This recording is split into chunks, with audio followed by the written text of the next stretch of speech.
का मतलब क्या होता है वो हम बता देते हैं फटाफट। ठीक है, तो नंबर सिस्टम, ठीक है, यस। नंबर सिस्टम बताने जा रहे हैं। तो नंबर सिस्टम में थोड़ा सा एक फ्लो चार्ट हम बना रहे हैं या डायग्राम बना रहे हैं, वो देखना। नंबर सिस्टम की जो शुरुआत होती है वो होती है नेचुरल नंबर से। ठीक है, सबसे पहले जो नंबर होते हैं वो नेचुरल नंबर होते हैं, हमने यहाँ पर रख दिए। नेचुरल नंबर जो होते हैं वो कौन से नंबर होते हैं भाई? जो ऐसे नंबर जो कि नेचर में पाए जाते हैं। ठीक है, मतलब 1 2 3 4 जो है ये सब हैं, ये सब नेचुरल नंबर हैं।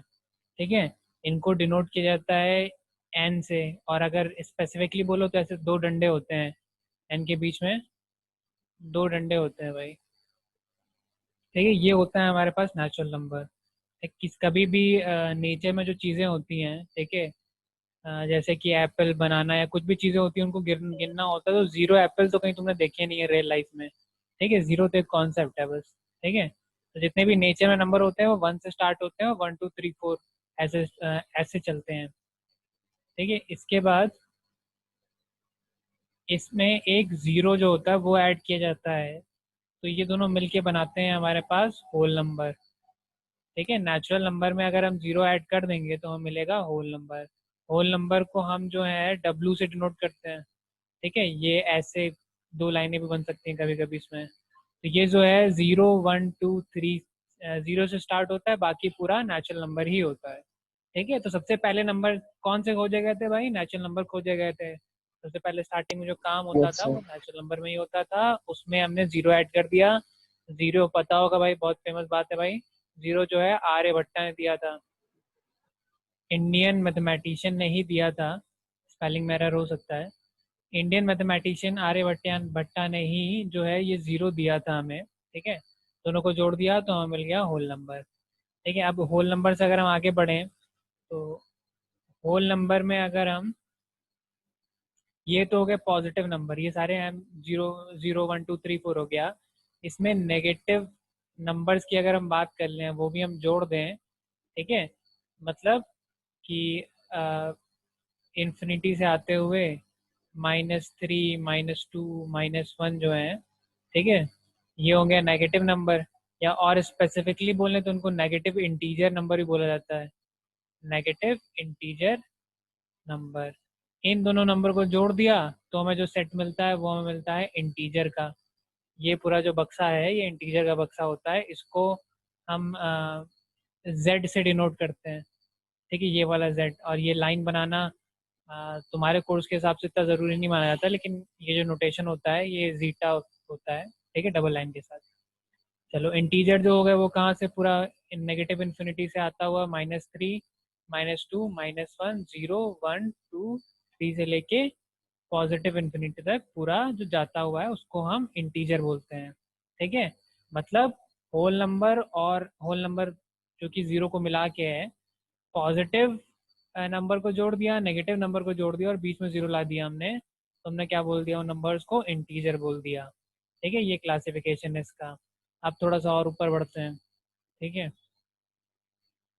तो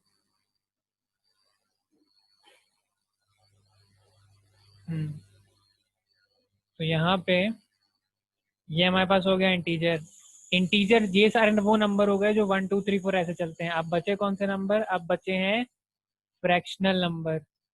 ठीक है, फ्रैक्शनल नंबर बोल दो या डेसिमल नंबर बोल देते हैं इनको, पॉइंट वाले नंबर। डेसिमल मतलब पॉइंट, तो पॉइंट वाले नंबर जैसे कि 2/3 हो गया, 4/7 हो गया, 2.37 हो गया। ठीक है, ऐसे करके जितने भी नंबर होते हैं अगर उनको जोड़ देते हैं तो इन दोनों का सेट मिला के हमें मिलता है रेशनल नंबर। इसको हम बोलते हैं रेशनल नंबर। ठीक है, रेशनल नंबर को हम नोट करते हैं ये क्यू से। इतनी बात समझ में आई? सबसे पहले स्टार्ट हुआ, सबसे पहले नेचुरल नंबर खोजे गए। ठीक है, फिर उसमें जीरो जीरो इंक्लूड कर दिया गया तो बन गया होल नंबर। ठीक है, होल नंबर के बाद पता चला एक नेगेटिव नंबर भी होते हैं भाई। ठीक है, होल नंबर के बाद लोगों ने मैथमेटिक्स लगाना चालू किया तो उनको आंसर में नेगेटिव नंबर मिलने लगे। उन्होंने कहा अच्छा ऐसा भी कुछ होता है, तो वो नेगेटिव नंबर हो गए। दोनों को मिला के जब हमने बोला तो उसको हम इंटीजर बोल देते हैं भाई। दोनों को मिला के हम बोल देते हैं हाँ अब हमें इंटीजर मिल गया। इंटीजर जब मिल गए थे लोगों को लगा नंबर अब पूरे हो गए, अब कोई नंबर नहीं होता है, उनको पता चला नहीं फ्रैक्शन नंबर भी होते हैं भाई। ठीक है, फ्रैक्शन नंबर जोड़े गए तो उनको मिला के हमने जो सेट बनाया वो हमारा रेशनल नंबर का सेट हो गया। ठीक है, तो अब हमें इतने सारे नंबर मिल चुके हैं। रेशनल मतलब क्या होता है? इंग्लिश का वर्ड है रेशनल। रेशनल का मतलब क्या होता है बताओ? रेशनल का मतलब क्या होता है, कौन बताएगा भाई?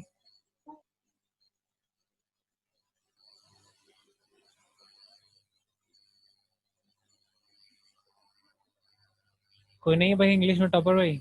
हाँ आयुष बताओ। नहीं नहीं सर, गलती से की। The number that can be expressed in 1/2. नहीं नहीं, रेशनल नंबर का मतलब नहीं पूछ रहे हैं। रेशनल नंबर का मतलब नहीं पूछ रहे हैं हम। ये जो रेशनल शब्द लिखा है ये अंग्रेजी का शब्द है ना। ये जो शब्द है ये अंग्रेजी का है। रेशनल नंबर जो है, खाली रेशनल जो है, इंग्लिश सर का ये वर्ड है। पर्सन के लिए यूज होता है। बिल्कुल सही। तो मतलब क्या होता है इसका, ये बताओ। Sir logical thinking. सर बिल्कुल। मतलब जो अलग सी थिंकिंग रखते हैं। हाँ, अलग से थिंकिंग वाला नहीं, लॉजिकल। ठीक है, जैसे हमने The बोला कि reason. You are a rational person, अगर हमने बोल दिया, ठीक है, you are a rational person मतलब कि तुम लॉजिकल थिंकिंग वाले हो। ठीक है, जो तुम जो डिसीजन लेते हो उसके पीछे कोई ना कोई रीजन होता है। ठीक है, ऐसे सुबह उठे, ठीक है, सुबह उठ के चाय पीते हो ना पहले, या जो भी चाय कॉफी जो भी पीते हो, ठीक है, सुबह उठ के बिल्कुल हैवी खाना खाने स्टार्ट कर दिया। ठीक है, ऐसा तो नहीं होता है। तो सुबह उठ के चाय पीने का कोई रीजन होता है, नींद खुल जाए और ये जो भी एग्जाम है, ठीक है, या फिर जो भी रूटीन है तुम्हारा, तुम्हारा डेली जो रूटीन है उसके पीछे कोई रीजन है। ठीक है, आजकल तो सभी का रैंडम हो रखा है। ठीक है, तो अगर तुम रूटीन के हिसाब से काम नहीं करते तुम्हें इरेशनल पर्सन बोला जाएगा। क्या बोला जाएगा? इरेशनल पर्सन बोला जाएगा। तुम रूटीन के हिसाब से काम करते हो तो तुम्हें रेशनल पर्सन बोला जाएगा। बात समझ में आई? रेशनल का मतलब होता है लॉजिकल। ठीक है, तो इसका भाई मैथ से क्या ताल्लुक है? रेशनल नंबर क्या होते हैं? ठीक है, रेशनल नंबर, इसकी फॉर्मल डेफिनेशन तो भाई कौन बता रहा, जो भी बता रहा था, वो ऐसे नंबर जो पी बाई क्यू के फॉर्म में रिप्रेजेंट किए जा सके हैं। ठीक है, ये तो फॉर्मल डेफिनेशन होती है। वैसे रेशनल नंबर का मतलब होता है कि ऐसा कोई भी नंबर जिसका कोई मीनिंग हो। ठीक है, हमने जब तुमसे बोला कि सबसे पहले नेचुरल नंबर ढूंढे गए थे, तब क्या लोगों को नेगेटिव नंबर के बारे में या फ्रैक्शन के बारे में नहीं पता था क्या? 2/3 नहीं कर पाते थे क्या? कर सकते थे, लेकिन इनका कोई मीनिंग नहीं बनता था उस समय। मैथ में नहीं आए थे। ठीक है, नेचुरल नंबर का जो स्टार्टिंग में थी वो जो फार्म वर्कर थे या जो भी मतलब भेड़ बकरियां रखते थे, ठीक है, वो गिनने के लिए नंबर सिस्टम का यूज हुआ था सबसे पहले। तो नेचुरल नंबर लॉजिकल लगते थे, हाँ भैया ये नंबर जो है ये यूज होते हैं और कोई नंबर यूज नहीं होता है, इसलिए हमने और किसी नंबर की बात नहीं करी। फिर धीरे धीरे से पता चलता गया ये सब नंबर जो है मैथ्स में आते गए। ठीक है, और इनका यूज समझ में आता गया, तो सारे नंबर हमारे बढ़ते चले गए। अब हमारी कहानी है रेशनल नंबर की। रेशनल नंबर वो सारे नंबर होते हैं जो कि जिनका कोई मीनिंग होता है मैथ्स में। ठीक है, उसके बाद हमारे पास आते हैं एक और नंबर जिनको सर बोलते हैं, हाँ बेटा। तो सर सारे नंबर इन्वेंटेड है या फिर डिस्कवर? क्योंकि ये सब, जीरो तो अ, हाँ, ये था। जीरो का इन्वेंशन बोला जाता है। ठीक है, जीरो को डिस्कवर्ड भी बोल सकते हो, डिबेटेबल क्वेश्चन है। ठीक है, इसका डिस्कशन हम पहले कर चुके हैं तुमसे कि डिबेटेबल क्वेश्चन है। ठीक है, सैम्बल जीरो जो है हमने खोजा है, लेकिन जीरो का आइडिया जो है, ठीक है, वो जो पहले आया था वो डिस्कवर्ड है, इन्वेंटेड है, थोड़ा सा डिबेटेबल क्वेश्चन, उस पर नहीं जाते हैं फिलहाल। ठीक है, इसके बारे में डिस्कशन पहले कर चुके हैं, बाद में कभी फुर्सत मिलेगी तो करेंगे सब। ऐसे ही फर्जी की डिस्कशन है खाली। ठीक, तो क्या मतलब है इसका? अब रेशनल नंबर कौन से नंबर हैं? जो कि जितने भी नंबर हमारी मैथ्स में हमने कोई क्वेश्चन सॉल्व किया, ठीक है, तो जितने नंबर हमारे आते गए, जितने जैसे जैसे हमारी मैथ्स बढ़ती गई वैसे वैसे हमारे नंबर बढ़ते गए, फिर इरेशनल नंबर आए। इरेशनल नंबर मतलब जैसे √2 हो गया, √3 हो गया। ठीक है, इनका झाम ये था कि मैथ्स में आते तो थे, ठीक है, कई कई बार सोल्यूशन कर रहे हो मैथ्स में आ गए, लेकिन इनको हटा दिया था, नेग्लेक्ट कर दिया था, ये नंबर तो रियल लाइफ में हो ही नहीं सकते हैं। ठीक है, फिर बाद में पता चला जैसे पाई का नंबर है, ठीक है, पाई के बिना सर्कल डिफाइन नहीं कर सकते, और सर्कल तो होता है ना रियल लाइफ में। ठीक है, सर्कुलर शेप जो होता है रियल लाइफ में होता है, जैसे हमने ये गुलाब का जो भी कौन सा फूल है, गेंदे का फूल जो हमने बना दिया, इसमें बीच में सर्कल जैसा ही तो दिख रहा है। ठीक है, तो मतलब सर्कल होता है तो सर्कल का एरिया होता है, सर्कल का एरिया पाई आर स्क्वायर होता है, मतलब ये नंबर पाई जो है जो कि इरेशनल नंबर था वो यूज हो रहा है। ठीक है, तो फिलहाल इरेशनल नंबर जब आए थे तब उनको इलॉजिकल माना जाता था, इसलिए इनका नाम भी इरेशनल रखा गया था, कि आ जाते हैं लेकिन कोई मतलब नहीं इनका, बाद में पता चला इनका तो बहुत मतलब है। तो भैया नाम स्टिक हो गया, ठीक है। अब उसको नाम को तो नहीं हटा सकते, लेकिन जो आया है उसको हम रख सकते हैं, ठीक है। अब इरेशनल नंबर हो गए, ठीक है। इरेशनल नंबर के बाद भाई क्या आएंगे, इरेशनल नंबर के बाद आ, फिर आते हैं हमारे पास, हाँ, रेशनल और इरेशनल मिला के हमारे पास जो नंबर आए उनको हमने बोल दिया रियल नंबर, ठीक है। ये पूरी नंबर की साइकिल है, ठीक है। रियल नंबर जो है वो हमारे ये आर से डिनोट होते हैं, ठीक है। डबल लाइन मैंने गलती से नहीं खींची, ये नोटेशन होता है इसका, लेकिन फिलहाल तुम लोग अपने उसमें आर भी लिख सकते हो, जैसे तुम एन लिख देते हो, नेचुरल नंबर बिलोंग करता है, लेकिन सही नोटेशन ये होता है, डबल लाइन होती है इसमें, ठीक है। एन फॉर अल्फाबेट होता है, और ये जो एन ये वाला लिखा है इसका मतलब नेचुरल नंबर होता है। चलो, तो ये जो चार्ट है ये हमें पूरे नंबर सिस्टम बताता है। हम जूम आउट करते हैं एक बार, फिर रिकैप करते हैं, तुम लोग नोट कर लो, ठीक है। सबसे पहले होते हैं रियल नंबर, ठीक है। रियल नंबर जो होते हैं, जितने भी नंबर आज तक हमने देखे हैं वो सारे रियल नंबर होते हैं। रियल नंबर का डिवीजन दो पार्ट में होता है, रेशनल नंबर और इरेशनल नंबर, ठीक है। रेशनल नंबर, इरेशनल नंबर तो यही होते हैं, पाई होता है, अंडर रूट 2 होता है, अंडर रूट 3 होता है, ठीक है। ये इरेशनल नंबर होते हैं। रेशनल नंबर क्या होते हैं भाई, रेशनल नंबर जो होते हैं वो दो पार्ट में डिवाइडेड होते हैं, एक फ्रैक्शन होता है, एक दूसरा इंटीजर होता है। इंटीजर मतलब बिना फ्रैक्शन वाले, 1 2 3 4, ठीक है। ये सब जो नंबर होते हैं इंटीजर हो गए। फिर इंटीजर में भी नेगेटिव इंटीजर आता है, ठीक है। नेगेटिव इंटीजर हो गया -3 -2 -1, उस और एक होल नंबर आता है। होल नंबर का मतलब 0 1 2 3, जो भी जितने भी नंबर होते हैं जीरो से स्टार्ट होके। फिर वहीं जीरो एक नेचुरल नंबर है। जैसे इसको नेगेटिव होल नंबर बोलते हैं, वैसे नेचुरल नंबर को पॉजिटिव, सॉरी, जैसे इसको नेगेटिव इंटीजर बोलते हैं वैसे ही नेचुरल नंबर को पॉजिटिव इंटीजर भी बोल देते हैं, ठीक है। जब हम नेगेटिव इंटीजर की बात कर रहे हैं, ठीक है, नेगेटिव इंटीजर की बात कर रहे हैं, तो ये नंबर होंगे -1 -2 -3 से लेके ऐसे करके, ठीक है, इन्फिनिटी तक।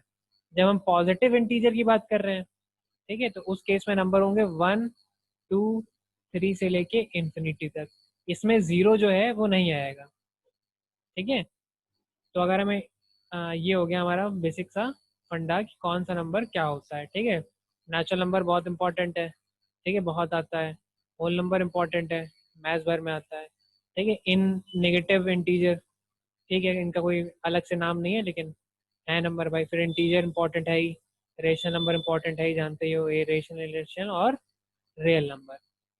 बात समझ में आई? Yes, sir. नोट कर लिया सबने?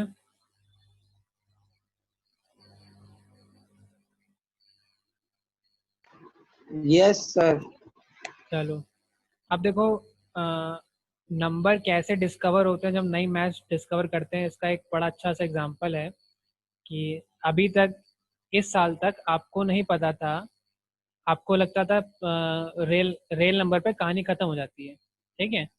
कई सारे लोगों को अभी भी लगता होगा, ठीक है। अभी तक इस साल तक आपको लगता था कि रेल नंबर तक कहानी खत्म हो जाती है, लेकिन इस साल जब आपने क्वाड्रेटिक इक्वेशन वाला चैप्टर पढ़ा, ठीक है, तो कई सारे आंसर ऐसे -1 या -4 ऐसे करके आ रहे थे, ठीक है। अगर याद होगा तो या दोबारा लगा लेना, ठीक है। तो ये नंबर जो है ये नंबर लाइन में कहीं पे भी नहीं है, जो रियल नंबर वाली लाइन है इसमें कहीं नहीं है।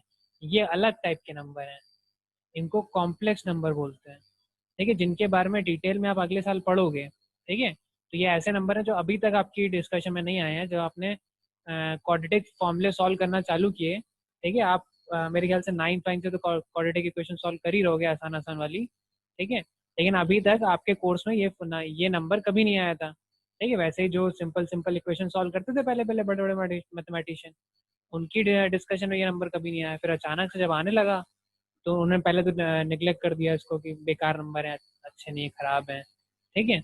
उसके बाद इनको नाम दे दिया गया इमेजिनरी नंबर, ठीक है। जो ये अजीब से नए नंबर थे इनको इमेजिनरी नंबर नाम दे दिया गया, क्योंकि इनको नंबर लाइन में रिप्रेजेंट कर नहीं सकते, ठीक है। और कहीं यूज हो नहीं रहा था उस समय पे जब नाम दिया गया था।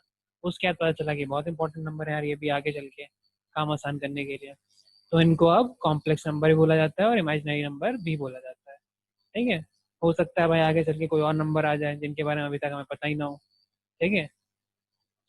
फिलहाल फिलहाल की जो मैथमेटिक्स है उसमें इतने नंबर होते हैं रियल नंबर तक हम पढ़ चुके हैं, कॉम्प्लेक्स नंबर का इंट्रोडक्शन हमारे उसमें आज कोर्स में आ चुका है, लेकिन हमने फॉर्मली भी उनको डील नहीं किया है, ठीक है।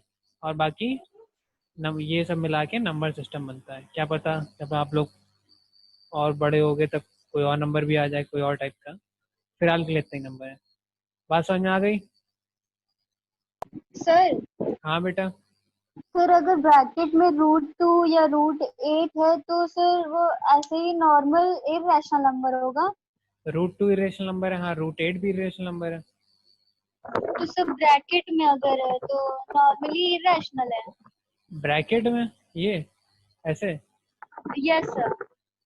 तो इससे फर्क क्या पड़ता है? हाँ बिल्कुल इरेशनल नंबर है। ये ब्रैकेट के अंदर 2 लिख दोगे तो नंबर है ना, रेशनल नंबर है, कोई दिक्कत हो ना। ब्रैकेट के अंदर लिखो चाहे यस ब्रैकेट के बाहर लिखो, 2 की आइडेंटिटी गैप हो ना, और ये ब्रैकेट की जैसे, ठीक है। चाहे +2 लगा दो चाहे -2 लगा दो, उसकी आइडेंटिटी गैप प्लस माइनस लगाने से गैप हो ना, और वैसे ये +2 प्लस √2 लिख दो या -√2 लिख दो, उससे आइडेंटिटी गैप नहीं हो रही है, तो कोई दिक्कत नहीं है। फिर भी रेशनल नंबर ये इरेशनल नंबर ही रहेगा।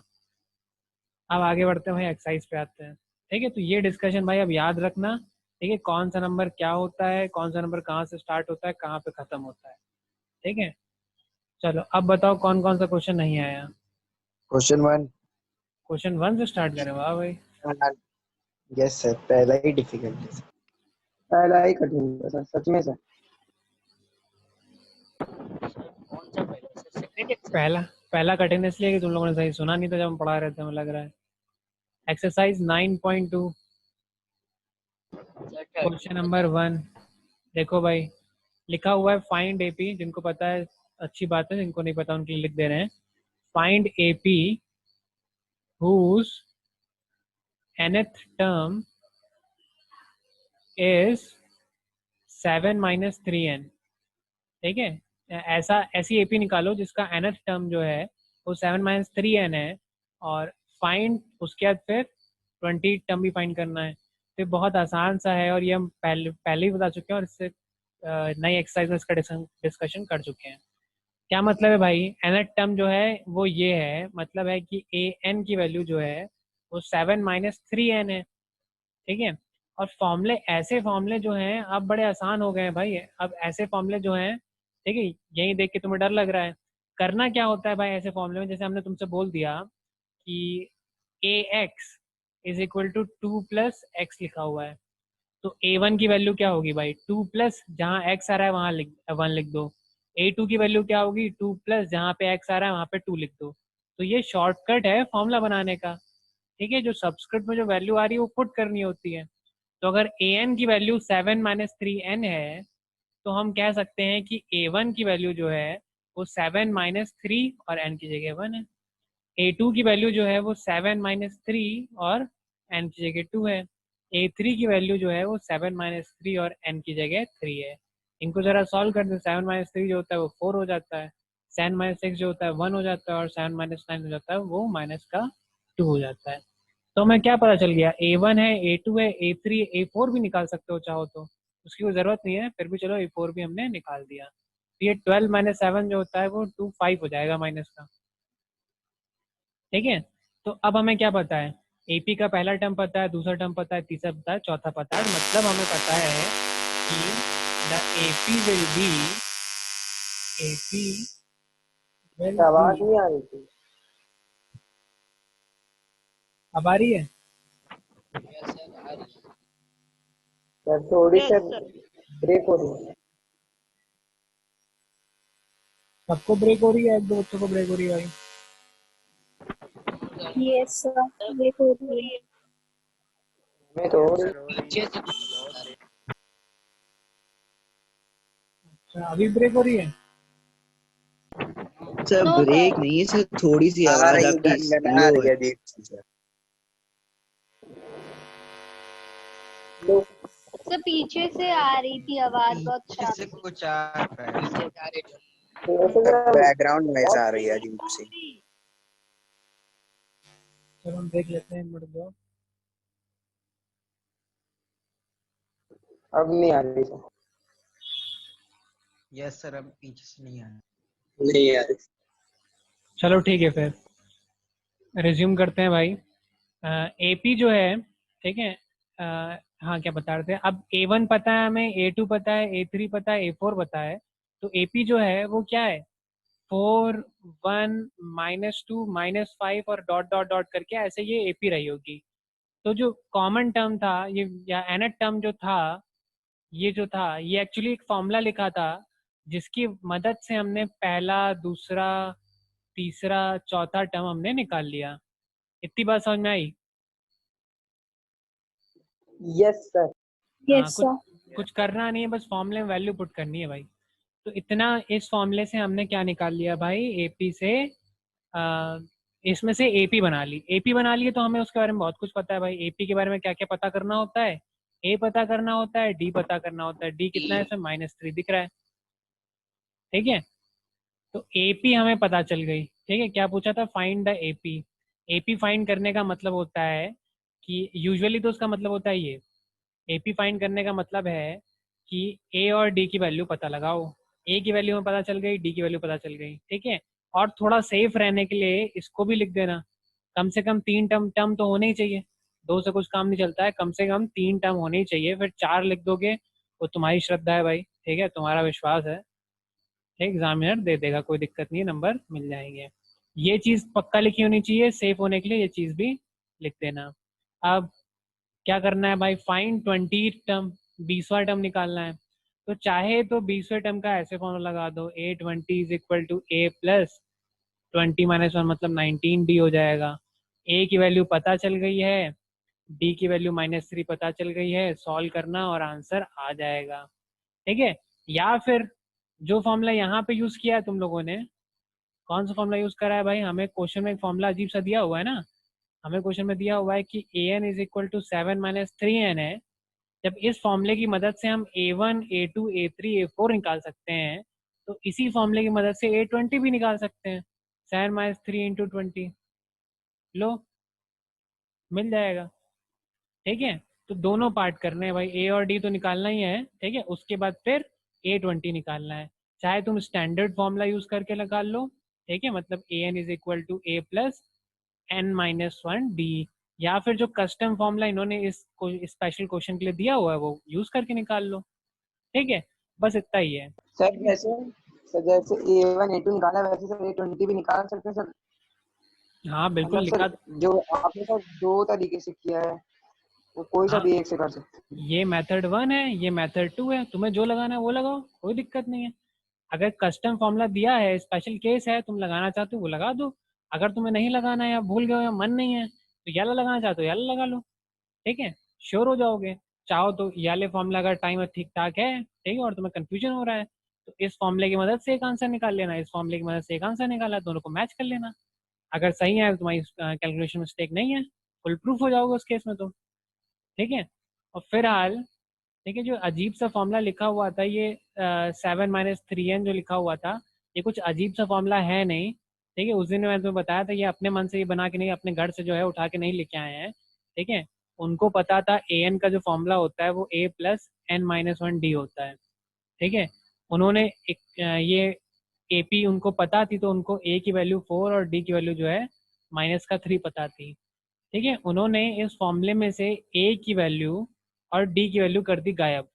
देखो ऐसे 4 प्लस, यहाँ से हटाते हैं, माइनस बाहर निकाल के लेके आते हैं तो n-1 और यहाँ पे 3 मल्टीप्लीकेशन में लग गया, ठीक है। -3n और प्लस का 3 विच गिव्स अस 7 - 3n। देखो वही फॉर्मूला तो बन रहा है जो उन्होंने दिया हुआ है। तो उन्होंने कुछ नहीं किया है भाई, ए और डी की वैल्यू पुट कर दी है तो ये अजीब सा कस्टम फॉर्मूला जो है वो आ गया है उसकी। अब भाई तुम इसको इसमें वैल्यू रख के सॉल्व करो या एक कस्टम फॉर्मूला बना लो उससे वैल्यू सॉल्व करो, फर्क क्या पड़ता है, बात तो वही है ना। समझ में आई कहानी, जरा नोट कर लो सर उसको। Yes, sir. Custom formula. हाँ बेटा, नो सर नो। नहीं समझ में आया? नो सर समझ में आ गया सर। हम अच्छा अच्छा दूसरे लिए ठीक। दूसरी चीज। ये लो भाई एक और बार बताते हैं इसके बाद सर नोट। हाँ बेटा, सर जैसे सर ये वाला जो आप बता रहे हैं an = 7 - 3n जो एक ऐसा क्वेश्चन है सर, इसमें आंसर में भी जैसे सर क्वेश्चन 2 के सेकंड में n जब an निकाल लें तो सर ऐसा ही आंसर आ रहा है -1 -3n। और हाँ सर हाँ एक बिल्कुल 3 क्वेश्चन है, 3 में भी ऐसे ही आ रहा है 8 -3n। बिल्कुल यही आएगा एग्जैक्टली वही करना है उसमें। तो क्वेश्चन नंबर सही है 2 ना? के, हाँ बिल्कुल सही, क्वेश्चन नंबर 2 के सेकंड पार्ट की बात कर रहे हो ना तुम? Yes sir. हाँ सही है, यस सर वही आंसर है। यही ऐसे ही तो आएगा। पहले में हम गलती से निकाल लेते -1/3 = n, फिर सर ये वाला आ रहा था। चलो कोई बात, इसको नोट कर लिया सबने? स्क्रीनशॉट ले लो, चेक काम करो यार। यस ठीक सर है, नो। ये लेक्चर जो है हम ऑनलाइन डाल देंगे। कल वाला भी लेक्चर ऑनलाइन पड़ा हुआ है, लेकिन 3 ही क्वेश्चन है उसमें, तो हमने दिया नहीं है तुम लोग को अभी।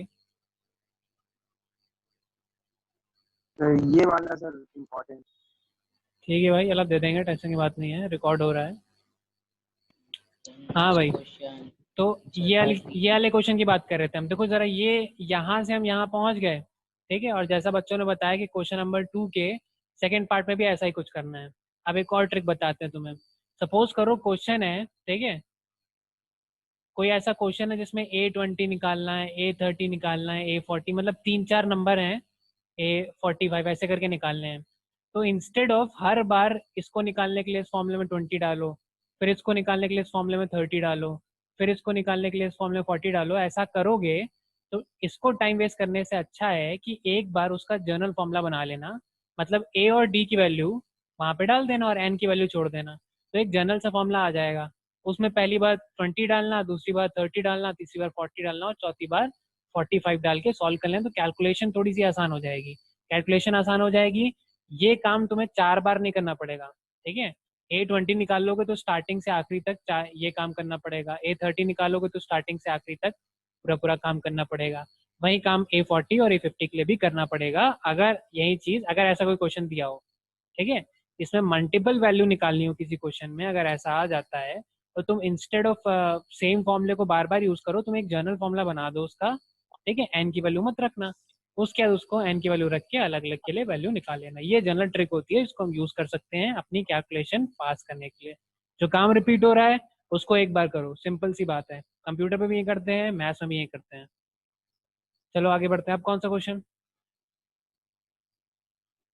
सर हाँ बेटा।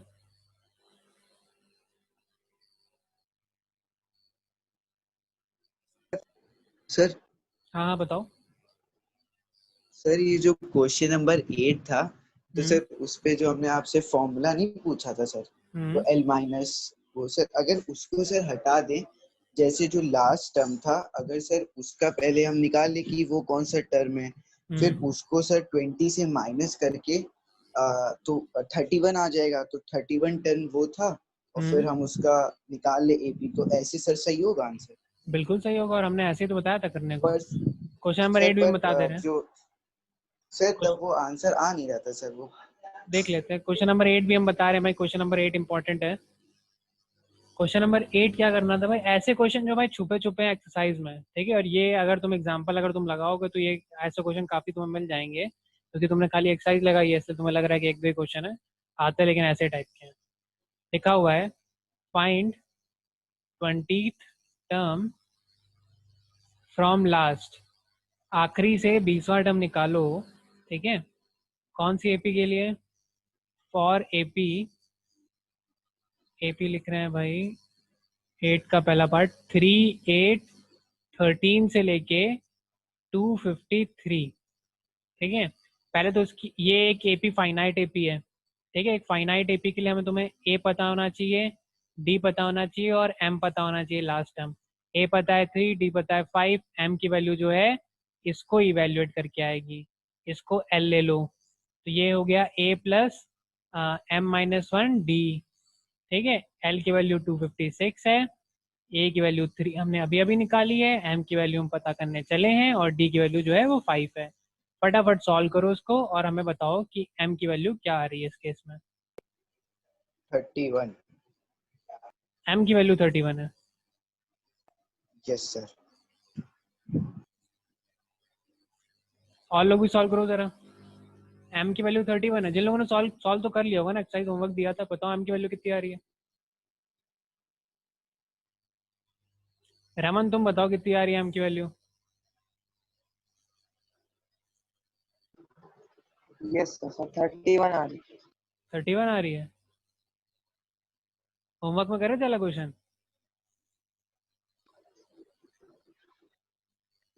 ये वाला छोड़ दिया था सर, लेकिन अभी ये सर 8 वाला किया था। रेवन तुम्हारे होमवर्क में 3-4 ही क्वेश्चन दिखे हैं, मैंने 4-5 मैक्सिमम, उससे ज्यादा तो दिखे नहीं, सारे सर छोड़ दिए बाकी तुम। सर भेजना भूल गए सर, अभी भेज रहे हैं। अच्छा तो ऐसे सर बहाने ना करो यार, कल लिया करो, काम चोरी वोरी ना किया करो। नो सर, सर वो कुछ आ नहीं रहा था सर, वो मैं कर लिया सर, मैं भेज दूंगा इसके बाद सर। चलो भाई ठीक है, हमारा नुकसान नहीं है भाई, अगली बार हम भाई ऐसे रिपीट तो कराएंगे नहीं। तुम लोगों ने होमवर्क किया नहीं भाई टाइम पे, ठीक है, इसी का नतीजा है कि भाई उस समय होमवर्क किया नहीं, उस समय जो क्वेश्चन आ गया सब आ गया। हमारे लगाने में तो सब आ जाएगा भाई, टीचर लगाता है तो भाई सब आता है, जब बच्चा लगाता है तब कुछ नहीं आता बच्चे को। जब तुम लोगों ने लगाना स्टार्ट किया तो तुम्हें पता चला भैया बाप रे तो एक्सरसाइज कठिन है। उस समय अगर सही से लगाया होता तुम लोगों ने तो हमें बार बार दोबारा रिपीट कराना नहीं पड़ता। फिलहाल चलो 31 आ रहा है, हम मान के चलते हैं, चलो 31 आ रहा है, ठीक है। तो m की वैल्यू जो है 31 नहीं आ रही है। 31 नहीं आ नहीं रही है, है। दो भाई 31 नहीं आ रही है। No sir. कैलकुलेट करो भाई, फिर कैलकुलेट हम भी कर लेते हैं। सर 32 आ सर हाँ बेटा, सर पॉइंट में आएगी सर सर, ये क्योंकि सर आपने 253 सर डिवाइड नहीं हो रहा है अरे 5 सर से। आपने 253 की जगह 256 लिख ठीक है चलो भाई 253 कर दिया यस हमने, तो ये 250 हो जाएगा सर अपॉन 5, हो जाएगा सर सबका। ठीक है। तो ये 50 आ रही भाई, 51 आएगी, 50। 51 तो आएगी भाई, 51 आएगी, यस सर। 51, 31 भी नहीं आ रही भाई। सोच के कर रहे थे क्या भैया? सर m की वैल्यू सर सर वो वैसे अगर होता तो सर 31 पॉइंट सर में आती, माइनस करके बता और सर m की वैल्यू पॉइंट में सर मतलब पहले पे नहीं 51 ही होती आ है। रही है।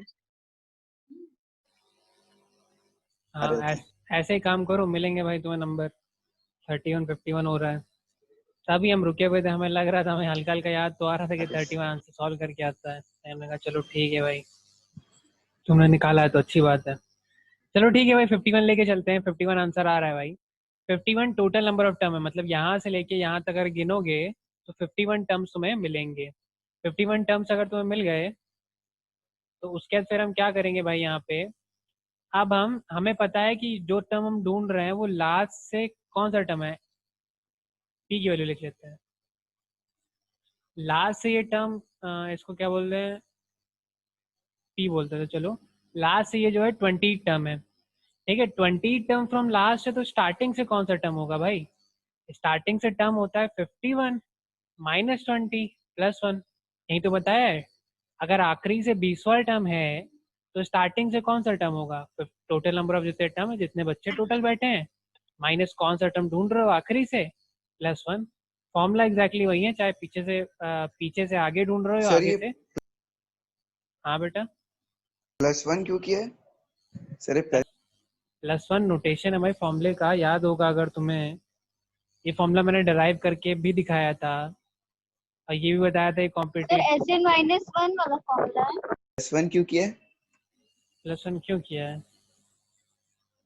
प्लस 1 इसलिए किया क्योंकि फॉर्मूला है 1 A B C D E F, कितने हैं ये, टोटल नंबर ऑफ टर्म कितने हैं, 6 6 हैं, 7 ठीक है 6 है बेटा, 1 2 3 4 5 6, ठीक। अगर हम तुमसे बोले कि आखिरी से तीसरा नंबर लेके आओ, आखिरी से थर्ड, फर्स्ट सेकंड थर्ड, ये क्या है A1 है, ये A2 है, तो ये A3 है। अगर आखिरी से A3 लेके आना है तो वो स्टार्टिंग से कौन सा टर्म होगा, 6 माइनस, 4 हाँ 6 माइनस 3, आखिरी से तीसरा नंबर चाहिए तो 6 माइनस 3 कर दिया, 6 माइनस 3 करोगे 3 पे पहुंचोगे, वो गलत हो जाएगा, +1 करना पड़ेगा। तो 6 माइनस 3 प्लस 1 जो है वो फॉर्मूला है, ठीक है। आखिरी से pth टर्म लिखा हुआ है, ठीक है, आखिरी से तीसरा टर्म लिखा हुआ है, तो जो फॉर्मूला स्टार्टिंग से बनेगा m माइनस पी प्लस 1, और ये फॉर्मूला वैसे मैंने उल्टा लिखाया था, नोटेशन अलग थे, नोटेशन हम चेंज कर देते, कंफ्यूज मत हो जाना कहीं। फॉर्मूला लिखाया था ऐसे n अगर 3 है तो p की वैल्यू मतलब स्टार्टिंग से क्या नंबर बनेगा, total number of term minus आखिरी से क्या पोजीशन है +1, ये होता है फॉर्मूला। समझे? +1 क्यों आया, समझ में आया? ये हमने, हमारी मर्जी नहीं है भाई ये। सर हाँ सर अगर इवन होता तो सॉरी ऑड होता तब। लो भाई, हटा दिया। या एक काम करते, बढ़ा देते हैं, चलो f, f के बाद क्या आता है,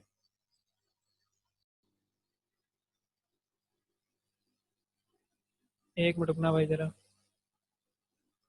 हाँ, तो क्या करना है इसमें, ये वाला जो फॉर्मूला है, ठीक है, ये फॉर्मूला लगाना है हमें, p is equal to m minus n plus 1, ठीक है, ये फॉर्मूला हमें लगाना है। तो ये जो है हमारे पास सॉल्व हो जाएगा। बात समझ में आई?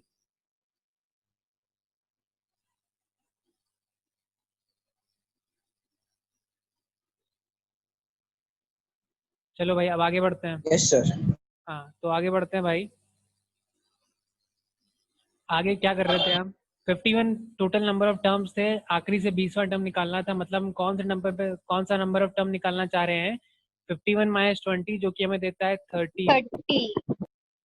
30 नहीं होगा, 31 होगा, +1, तो ये 32वां टर्म है यार, 32वां टर्म मिलेगा हमें। ठीक है, 51 माइनस 20 जो है वो 31 देगा, उसमें +1 करोगे तो ये 32 हो जाएगा।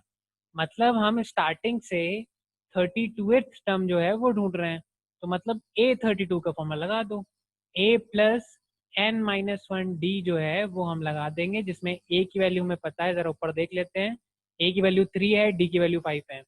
A की वैल्यू 3 पता है, D की वैल्यू जो है 5 पता है। उससे पहले ये 32 निकालना है, तो ये 31 और D की वैल्यू 5 हो गया। सॉल्व करोगे तो 32th टर्म की वैल्यू आ जाएगी, वही टर्म जो कि आखिरी से, जो ये 20 टर्म फ्रॉम लास्ट है। ठीक है, पहली बात तो ये है, इसको जरा नोट कर लो पहले तो, इसको जूम आउट कर लेते हैं, इसको नोट कर लो। करना क्या है भाई, ए डी और एम निकालना है, और यूजुअली हम यही करते हैं, ए डी हमें आराम से मिल जाता है, एम की वैल्यू जो है हम ये एल वाले फॉर्मूले से निकाल लेते हैं। ठीक है, इसको एम भी बोल सकते हो, इसको एन भी बोल सकते हो, तुम्हारी श्रद्धा है, लेकिन क्योंकि यहाँ पे क्वेश्चन हम एन यूज करने वाले थे, इसलिए हमने उसको एम ही रखा हुआ है। एम की वैल्यू निकाल ली, एम का मतलब होता है total number of term, total number of term 51 आ रहे हैं यहाँ पे। क्वेश्चन में पूछा गया था 20वां टर्म आखिरी से, जिसको हमने पलट दिया। अगर 20वां टर्म आखिरी से है तो स्टार्टिंग से वो 32th टर्म है, ये हमने निकाला। ठीक है, ये अगर हमने निकाल लिया तो हम A32 की वैल्यू निकाल लें, उसकी वैल्यू वही आएगी जो A20 टर्म की होगी लास्ट से। नोट कर लिया सबने? स्क्रीनशॉट खींच लो भाई, नोट कर नहीं किया है तो। क्या कर लिया? चलो सर आगे बढ़ते छोटा हैं। कर दो सर, एक मिनट। सर थोड़ा छोटा कर दिया और। यस सर, थोड़ा सा छोटा।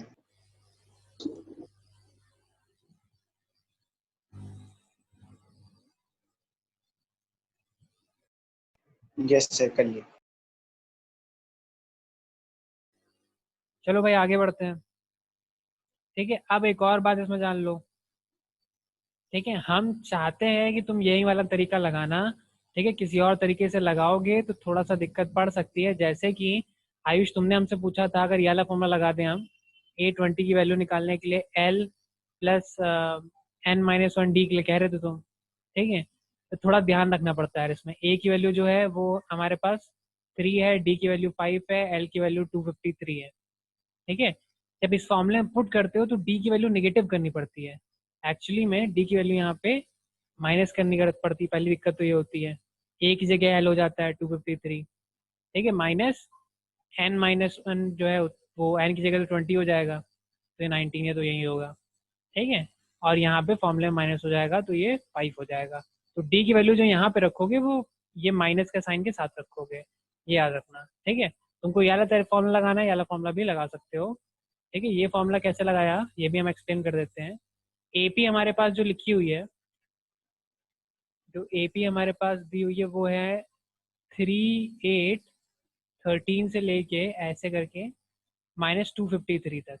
ठीक है, और ये जो एपी दी है इसका फर्स्ट टर्म जो है वो 3 है, कॉमन डिफरेंस जो है वो 5 है, और लास्ट टर्म जो है 253 है। ठीक है, लेकिन हम चाहते हैं कि एपी को ऐसे देखें तो हम ऐसे देख सकते हैं।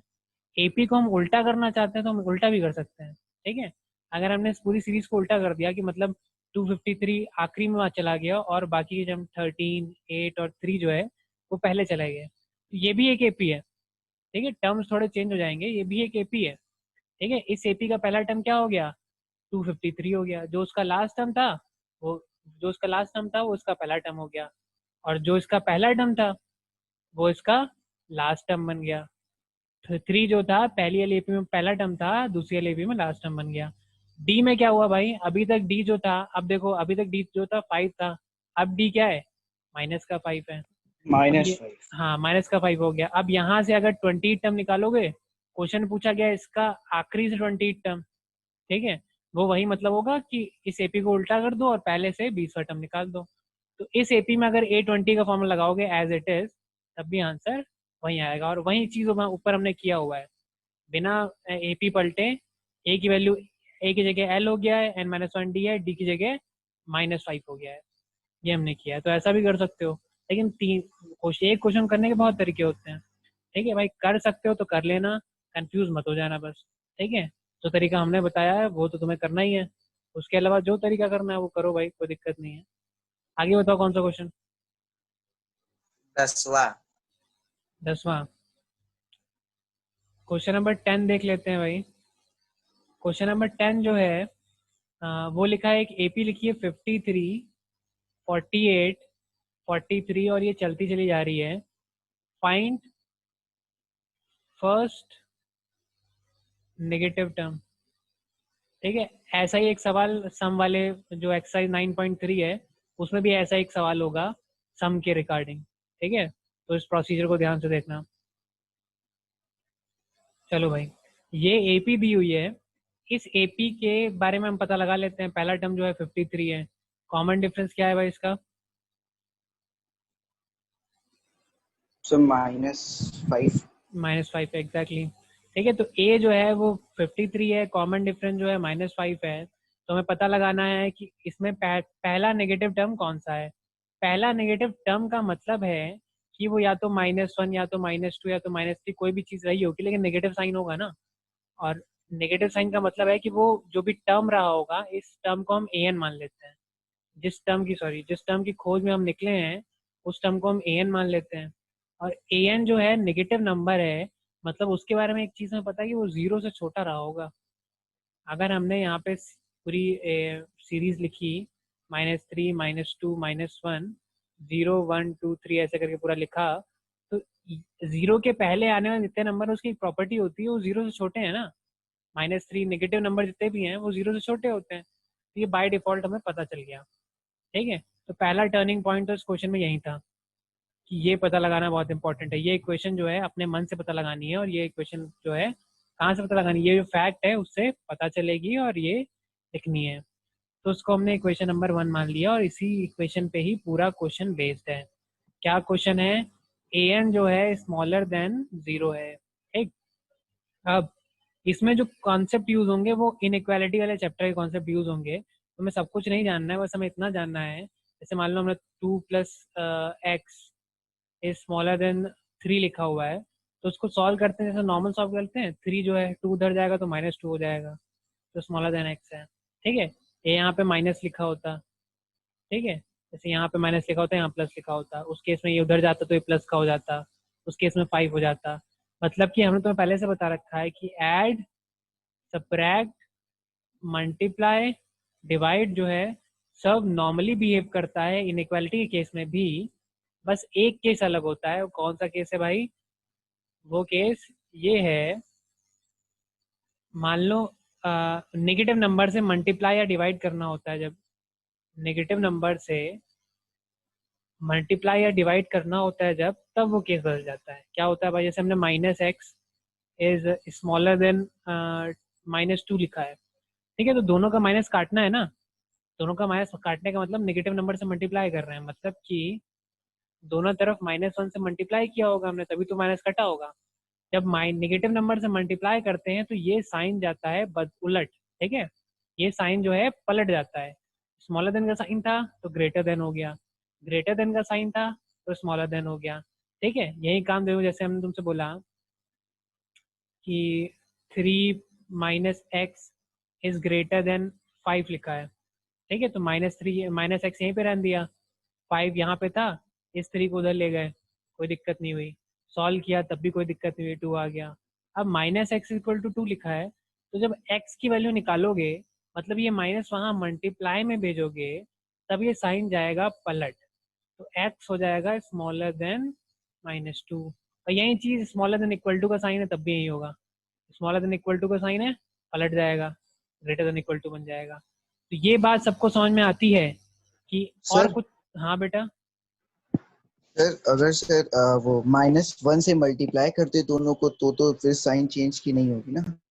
माइनस नेगेटिव नंबर से मल्टीप्लाई करोगे तो साइन पलटेगा, ठीक है, नेगेटिव नंबर से मल्टीप्लाई करना है तो साइन पलटना है। अगर ये 1 जो है उधर गया है तो इसका मतलब वही होता है, हम लिखते नहीं है हर बार, लेकिन इसका मतलब यही होता है कि दोनों तरफ -1 से मल्टीप्लाई कर दिया। अब इतना लिखने लगोगे तो कौन लिखेगा भाई, ठीक है, तुम भी परेशान हो जाएगा, हम भी परेशान हो जाएंगे चेक करते करते। इसलिए ये चीज़ इम्पेरेटिव होती है, बोली नहीं जाती है कि -1 से मल्टीप्लाई कर रहे हैं। फॉर्मूला क्या होता है, ठीक है, कैसे काम करता है, जो क्या चीज़ें हैं वो सब आप लीनियर इनइक्वालिटी वाले चैप्टर में पढ़ लेंगे, कोई उसमें कोई दिक्कत नहीं है। फिलहाल के लिए एक छोटा सा फैक्ट ये याद रखो कि जब भी नेगेटिव का साइन आएगा और नेगेटिव का साइन इधर से उधर जाएगा तो क्या होगा भाई, साइन जो है वो पलट जाएगा। माइनस का 3 प्लस का 2 लिखा हुआ है, ठीक है, या माइनस का 3 जो है, माइनस का 7 प्लस का x लिखा हुआ है स्मॉलर देन 0 है, ये 7 पूरा का पूरा नंबर जो है पूरा का पूरा उधर जाएगा तब साइन नहीं पलटेगा, ठीक है। माइनस का प्लस होता है वो तो नॉर्मली है, वो तो होगा ही होगा, लेकिन ये वाला स्मॉलर देन ग्रेटर देन में नहीं बदलेगा। कब बदलेगा, जब सिर्फ साइन है इधर से उधर ट्रैवल करेगा तब हमारा जो स्मॉलर देन का साइन है वो ग्रेटर देन का बन जाएगा और ग्रेटर देन का साइन जो है वो स्मॉलर देन का बन जाएगा। ये सर बात मतलब जो माइनस का साइन अगर वेरिएबल्स में होता है तब सर साइन पलटेंगे ना इधर उधर। कुछ नहीं, ये सब भी तुम ये सब जाम छोड़ दो, कहने का मतलब बस सर एक्स तो वेरिएबल है ना, तो माइनस तो वेरिएबल से कोई वेरिएबल में रिलेशन अगर नहीं, होगा तो वेरिएबल से कोई रिलेशन नहीं। देखो अगर नंबर के साथ साइन उधर जाएगा तब तो जैसे होता है वैसे ही होगा माइनस, ठीक है, ये माइनस का था यहाँ के प्लस होगा तब तो वैसा ही होगा जैसे नॉर्मली कैलकुलेशन में होता है, कोई दिक्कत नहीं है। जैसे इक्वल टू में करते हो वैसे इसमें भी होगा। जब माइनस लिखा था ग्रेटर देन 2 लिखा था तो सिर्फ माइनस उधर जा रहा है ना, एक्स इज इक्वल टू ये कर देंगे हम। जब खाली नेगेटिव साइन सिर्फ साइन ट्रेवल करेगा, ठीक है, तब हमारा ये जो है स्मॉलर देन का साइन जो है वो ग्रेटर देन में चेंज हो जाएगा। और ये खाली नेगेटिव नंबर में होता है और कुछ नहीं करना होता है। ये बात समझ में आती है। अगर नंबर के साथ तुम ट्रैवल करोगे, ठीक है, तो तुम्हें कोई पेनल्टी नहीं पड़ेगी भाई, ठीक है, खाली जो है नेगेटिव नंबर जा रहा है उधर, तब खाली जो नेगेटिव साइन है वो उधर जा रहा है तब साइन पलट जाएगा। ये बात समझ में आती है, ये बेसिक कॉन्सेप्ट है जिसपे क्वेश्चन चलता है, सर ठीक है। यस सर और डिपेंडिंग ऑन सोल्यूशन ये कॉन्सेप्ट कभी कभी क्वेश्चन में लग जाता है, कभी कभी नहीं लगता है, ठीक है। देखते हैं जरा हमने जो किया उसमें लगेगा कि नहीं लगेगा। सम हो गया, ठीक है। अब हमें क्या करना है भाई, हमें क्वेश्चन पता है कि ए एन की वैल्यू जो है स्मॉलर देन 0 है, ये इक्वेशन नंबर हमने 1 मान रखी है। इसमें ज़रा ए एन की वैल्यू फटाफट निकाल लेते हैं। ए एन की वैल्यू जो होती है ए प्लस एन माइनस 1 डी होती है, फॉर्मूले से हमें पता है। इसमें ए की वैल्यू 53 हमें गिवन है, एन की वैल्यू तो निकालनी है हमें, और डी की वैल्यू -5 गिवन है, ठीक। तो इसको ज़रा सही से सॉल्व करें तो 53 माइनस का एन माइनस 1 5, ठीक है। अब इसको हम ज़रा इस इक्वेशन में लाके इस ए एन की वैल्यू को डाल देते हैं, ठीक है। तो यहाँ पे जहाँ ए एन लिखा था वहाँ पे ये पूरी इक्वेशन लिख दी हमने, मतलब 53 minus n minus 1 5 is smaller than 0, ठीक है। अब जरा इस ब्रैकेट को जो लिखा हुआ उसको भी हम खोल देते हैं, कुछ नहीं कर रहे हैं, इसको applying putting value of a n in equation 1, ठीक। तो 53 माइनस 5n प्लस 5, +5। हाँ सही सॉल्व करोगे तो यही आएगा 53, और ये तो नंबर इनको प्लस कर देते हैं, बिल्कुल वैसे चल रहा है जैसे नॉर्मल कैलकुलेशन में होता है। 53 प्लस 5 जो 58 हो गया, माइनस 5n हो गया, बिल्कुल नॉर्मल कैलकुलेशन जैसे चलती है भाई, कोई दिक्कत नहीं हो रही है। आप 58 को उधर भेज देते हैं, ये भी नॉर्मल कैलकुलेशन है, कोई दिक्कत नहीं होगी। 58 उधर जाएगा तो ये माइनस का 58 बन जाएगा, कोई भी गड़बड़ नहीं हुई। माइनस फिलहाल यहीं रहने देते हैं, 5 को नीचे भेज देते हैं, 5 डिवाइड में जाएगा, अकेला जा रहा है, नॉर्मल कैलकुलेशन, कोई भी दिक्कत नहीं हुई, ठीक है, जैसे 5 जाता है वैसे 5 जा रहा है। ठीक है, अब यहीं पे कर लेते हैं। तो यहाँ पे हमारे पास लिखा है -n डिवाइडेड बाय -58/5। सर इसको सॉल्व करके बताओ कितना आ रहा है पॉइंट में। ये 1 हो जाएगा और ये भी 1 हो जाएगा, 30 तो 11 11.6। 11.6 हो जाएगा माइनस का, ये -n हो जाएगा। ठीक है, अब देखो नेगेटिव काट रहे हैं ना दोनों तरफ, कोई नंबर इधर उधर नहीं जा रहा है, खाली साइन चेंज हो रहा है। और नेगेटिव हमने काट दिया तो इस स्टेप पे मत दिखाना भाई, यहाँ पे नेगेटिव काट मत देना। लेकिन हमें पता है कि नेक्स्ट स्टेप पे नेगेटिव कटेगा, तो हमने क्या किया, साइन भी पलट दिया। ये स्मॉलर देन का था तो ये ग्रेटर देन का बन गया, मतलब n की वैल्यू जो है कुछ भी होगी वो लेकिन 11.6 से बड़ी होगी। फिर इसको उस फैक्ट से कंबाइन किया, किस फैक्ट से भाई, हमें पता है कि n की वैल्यू खाली नेचुरल नंबर हो सकती है। ठीक है, तो n की वैल्यू जो 11 से बड़ी है वो n की वैल्यू 12 है, मतलब an जिसको हम ढूंढ रहे हैं वो 12वां एलिमेंट है। 12th एलिमेंट ऐसा होगा जिसकी वैल्यू नेगेटिव होगी और वो पहला नेगेटिव नंबर होगा उस सीरीज का, ये हमें निकालना था। फर्स्ट नेगेटिव नंबर निकालना है तो an की वैल्यू भी सॉल्व करनी होगी, मतलब a12 की वैल्यू निकाल दो। a12 की वैल्यू निकालनी a plus 11d, sorry a plus 11d। a की वैल्यू 53 है और d की वैल्यू माइनस है, ये हो जाएगा भाई ये हो जाएगा 53 माइनस 55 विच गिव्स अस -2। तो ये जो -2 है वो गिवन सीरीज का पहला नेगेटिव नंबर है फॉर श्योर। तुम कंपेयर करके देख भी सकते हो, अगर a11 निकाल लो वो पक्का कोई ना कोई पॉजिटिव नंबर ही आएगा। निकाल के देख लेना, अगर वो यकीन ना हो हमारी बात पे तो निकाल के देख लेना। ये 53 माइनस 50 आएगा, 3 आएगा, a11 जो है वो 3 आएगा। पहला नेगेटिव नंबर -2 है, इसको फटाफट नोट कर लेते हैं भाई, अब नोट कर लो।